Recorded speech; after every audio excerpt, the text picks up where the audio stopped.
কোরআনে পাকে আল্লাহ তাআলা বলেন ওয়াকুনু মা'আস সাদিকিন, সুবহানাল্লাহ সুবহানাল্লাহ, তোমরা সত্যবাদীদের সাথী হয়ে যাও। আর সূরা ফাতিহার মধ্যে আমরা প্রতিনিয়ত একটা দোয়া করি, হ্যাঁ, সিরাতাল্লাযীনা আন'আমতা আলাইহিম, আমাদেরকে সঠিক সহজ পথে পরিচালিত কর, যাদের প্রতি তোমার ইনাম রয়েছে, নিয়ামত প্রাপ্ত রয়েছে, অর্থাৎ যারা মুত্তাকি, পরহেজগার, আল্লাহওয়ালা, ভালো, তাদের পথে পরিচালিত হওয়ার জন্য আমরা প্রতিনিয়ত দোয়া করছি। আর অন্য আয়াতে আল্লাহ তাআলা বলছেন তোমরা সত্যবাদীদের সাথী হও।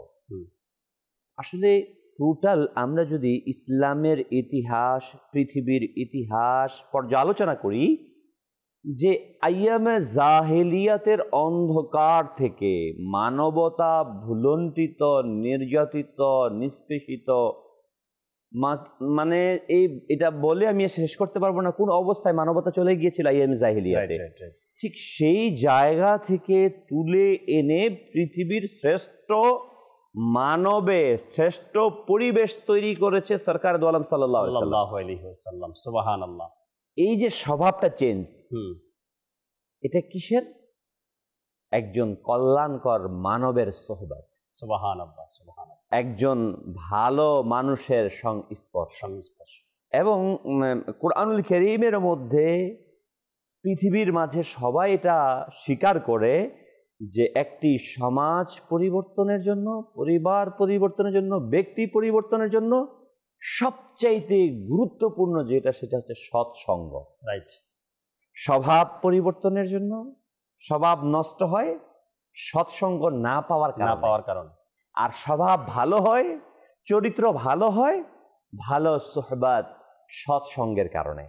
তো মৌলিক বিষয়টা হচ্ছে একটি কল্যাণকর ভালো স্বভাবের সোহবত অবলম্বন করা। আমি দুইটা বিষয় এখানে উল্লেখ করবো, আপনি হয়তো বলেন নাই, তারপর এটা আমি নিতে চাচ্ছি। আমাদের দেশে একটা প্রবাদ বাক্য প্রচলিত আছে এই স্বভাব নিয়ে, বলে অভাবে স্বভাব নষ্ট।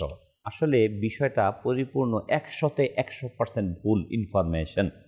কারণ আমরা জানি রাসূল করিম সাল্লাল্লাহু আলাইহি ওয়াসাল্লাম ইরশাদ করেন যে ইসলামের মধ্যে সবচেয়ে দরিদ্র ব্যক্তিরাই বেশি প্রবেশ করেছে এবং সবচেয়ে বেশি সহযোগিতা করছে। এবং বর্তমান কালচার, সামাজিক যে কিছু প্রেক্ষাপট, এগুলোকেও যদি আমরা অ্যানালাইসিস করি তাহলেও দেখতে পাই যে অধিকাংশ দুর্নীতি যারা করে তারা সব অভাবে করে না, স্বভাবে করে। রাইট।